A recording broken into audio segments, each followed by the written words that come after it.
Chapter 38. As Minli and Dragon followed Da'afu, remember the twins, up the harsh landscape, the wind blew wildly. But traveling was not difficult. Dragon carried them over any large cracks or openings. Minli had forgotten how enjoyable it was to travel with him. And Da'afu, laughing with pure delight as they rode Dragon, looked like two ripe hawthorn berries. Their merriment and the brilliant red color of their clothes and of Dragon himself seemed to warm the cold landscape. It was only when Minli's hands poked out of her sleeves into the icy air that she realized how cold it really was. "It's not much farther," Afu said to them after they had walked some distance. "We should be able to see never-ending mountains soon." "You've never seen the Old Man of the Moon, though?" Minli asked. "Has anyone?" Da'afu shook their heads. "No one has ever seen him," Da'afu said. "No one in the history of our family or village." "Though we do know he is the one who moved our ancestors here," Afu said. "The Old Man of the Moon brought your ancestors here?" Minli asked. "How?" And so here's the story of Da'afu's ancestors. Remember, Da'afu, those are the twins, right? It's one name. It's Da'afu and Afu, and so they put their names together, Da'afu. Okay, so here the children, maybe one of the children are telling the story. Maybe it's the girl, Afu. "Even though our ancestors did their best to please the magistrate," remember the green tiger? Or the magistrate when he was the magistrate. "Even though our ancestors did their best to please the magistrate, they were not able to make him happy. One day, a neighbor rushed to our ancestors' home, his horse panting from running. He said, 'I have just returned from the city. I rushed all the way here to warn you. The magistrate is convinced the answer you sent him,' remember the piece of paper, 'was a trick, and you are keeping the real secret from him. He is coming here to punish you. He plans to destroy your home and family. Run away while you still can. There is not much time. His soldiers will be here tomorrow.' Our ancestors cried with fear. The large family, the many sons and daughters, aunts and uncles and children and grandchildren could not help being scared. But Yi, the great-grandfather and head of the family, raised his hand for attention. 'It looks as if misfortune is coming,' he said, 'and there is nothing we can do. We will not run. The soldiers would easily find us, and the magistrate would be even more brutal. And I do not want to spend our last moments together in panicked flight.' Yi looked at the bright blue sky and sun shining on the mountain beyond their home. It was hard to imagine the coming trouble. 'Little ones,' he said to the children, 'go, fetch your favorite kites.' Then Yi turned to the adults. 'Sons and daughters,' he said, 'prepare the finest picnic you can, with enough food and tea for you all. We will not waste this time we have together. We will spend it, as we always have, in happiness.' The family nodded as Yi's wise words. Quickly, they rushed to do as he asked. They brewed large pots of their best chrysanthemum tea and filled special baskets with golden cakes and custard tarts, boiled chickens and crispy pork, fluffy steamed buns and tea-stained eggs. And their brilliant kites, in the shapes of bugs and butterflies, were dragged out of storage and into the sun. Yi smiled at his family as they finished their tasks. He carried his favorite books of poetry, stories, and songs in a bag. 'Come,' he said, 'let us climb the mountain.' So together, with the tree leaves waving farewell, the family made their way up the mountain. They climbed high, so the kites could fly without the trees getting in the way. When there was nothing between them and the sky, they stopped and had a delightful time. The children laughed as their kites soared in the wind. The women smiled as they sipped the tea, and the men happily ate the delicious treats.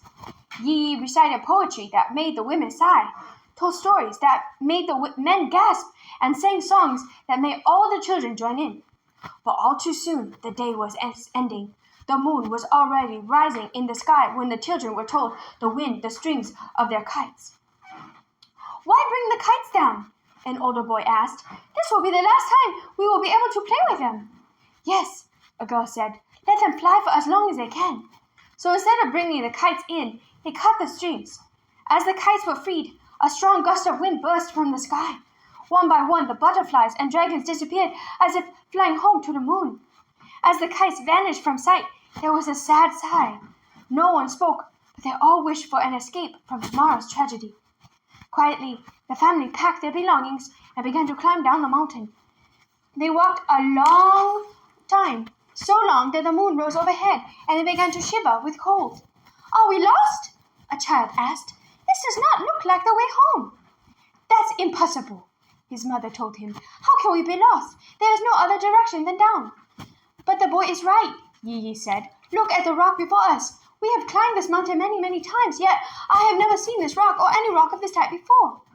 And there are no trees, a young girl said. Always there are trees below us, and now there is just more rock. It's colder too, another said. It is much too cold for an early autumn night. What has happened? A woman asked. I think, Yi said slowly, we are no longer on our mountain. Somehow we are on a different one. How is that possible? A man asked. And why? Before Yi could open his mouth to reply, one of the children shouted, Home, he cried. Our home is right there. And it was their home. The dark red gate doors were wide open, allowing them to see light shining from the windows of their houses. The chickens squawked a greeting, and the dogs jumped through the gate with cheerful barks. Our ancestors couldn't believe it. Dirty pots and pans they had left in the morning were still in the wash basin. Mixed-up shoes and hanging laundry were exactly where they were before. Even the books that Yi had left was open on the same page. Yi walked from room to room and house to house, with the family following like a parade. Finally, he found a slip of bright silk stuck in the hinges of the gate doors. He turned around to look at the family crowding about him. It is a miracle, he said to them. We have been moved here, beyond the magistrate's reach. We are saved. The family cheered, but could not help asking, how? Who did this? Yi looked at the empty land around him, and the dark blue sky with the moon above, and then at the thin strip of silk in his hand. This silk is from one of the children's kites. The kites brought our wishes up to the old man of the moon, and he must have decided that our destinies lay here, Yi said, and he motioned upward. For there is only one other here with us tonight. It is only us and the moon. And now, that's the end of the story. And your family has been here ever since? Dragon asked. Both children nodded. For over 100 years, our family has lived on the mountain, and we keep growing. Sometimes we travel down the mountain. Sometimes people come to us. Anyone who visits is welcome to call our place home. So, Minli began, but her words died away as Dafu pointed toward the horizon. Minli and Dragon followed his hand and finally saw what could only be Never-Ending Mountain, home of the Old Man of the Moon. Chapter 39. Never-Ending Mountain was enormous, so large that it made Fruitless Mountain seem like a loose pebble. Minli could not see the tip or the bottom of it, as it seemed to grow out of a gorge so deep that the base must have been at the foundation of the earth. Minli felt as if she were on the edge of the world as she stared across the great gulf separating them from Never-Ending Mountain.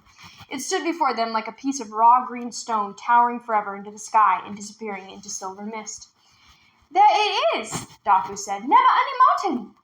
I bet the Old Man of the Moon does live up there, Afu said. The top of this mountain must reach the moon. How do we get up there? Minli asked. She was starting to feel dizzy from staring upward so long. The dragon looked chagrined. If I could fly, he said, I'd be able to get us up there to see the Old Man of the Moon. If you could fly, Afu laughed, you would not need to see him. But, Minli said, it looks like flying is the only way up to see the Old Man of the Moon. There's probably another way, Afu said. Yes, Dafu said. You probably just have to let the Old Man of the Moon know you'd like to come up. How do we do that? Dragon asked. Send a message? Minli looked up at the sky as Dragon and Da'afu continued to talk. Send a message. Send a message. Dragon's words echoed in Minli's ears, and she felt as if she were searching for a match to light a lantern. The wind gusted at her, as if it were trying to tell her something. She watched Afu's braid fly in the air. As she pulled it down, the cut pieces of her sleeve flapped like the tail of a kite. I know, Minli said excitedly. We'll do it like our ancestors did. She quickly kneeled on the ground and reached in her traveling bag for the 2 borrowed lines. Dragon and the children looked at her curiously as she waved the sheet of paper and the string before them. We can fly a kite up to the Old Man of the Moon, Minli exclaimed. I'll make a kite of the 2 borrowed lines. That's bound to get his attention. Da'afu and the dragon grinned, and together they made the borrowed lines into a kite. They fastened to the page from the Book of Fortune onto Minli's chopsticks and attached an end of the red cord to the kite. But as they tried to trim the thread, Afu thought it would look neater if the end didn't dangle. They discovered that the borrowed line could not be cut.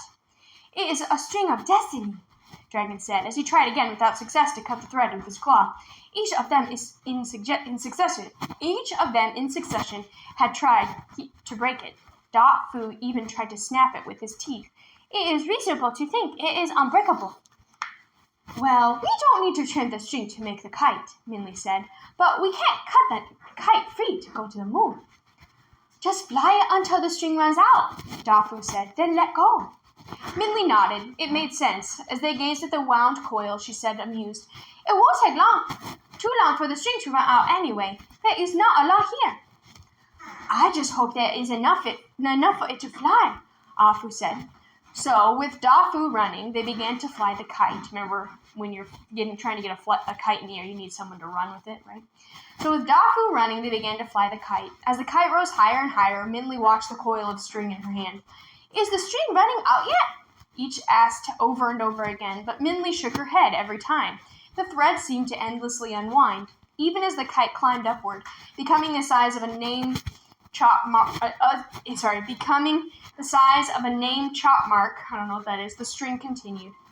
Slowly, it disappeared from view, with the thread scratching and darkening the sky with a faint line. That is a magic string, Da-Fu said in an odd voice. Of course, the dragon said suddenly. It's a thread of destiny. We are destined to see that old man of the moon. It will stretch to reach him. You may be destined to meet him then, Ah-Fu said, impressed.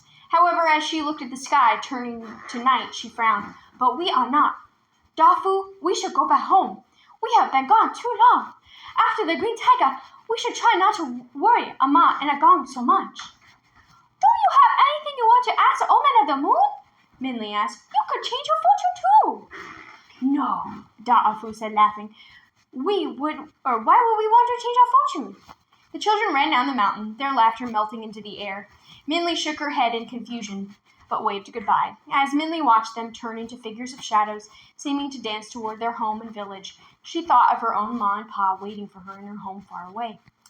As the sky deepened like brewing tea, Minli and the dragon looked in silence at the red line reaching to the heavens.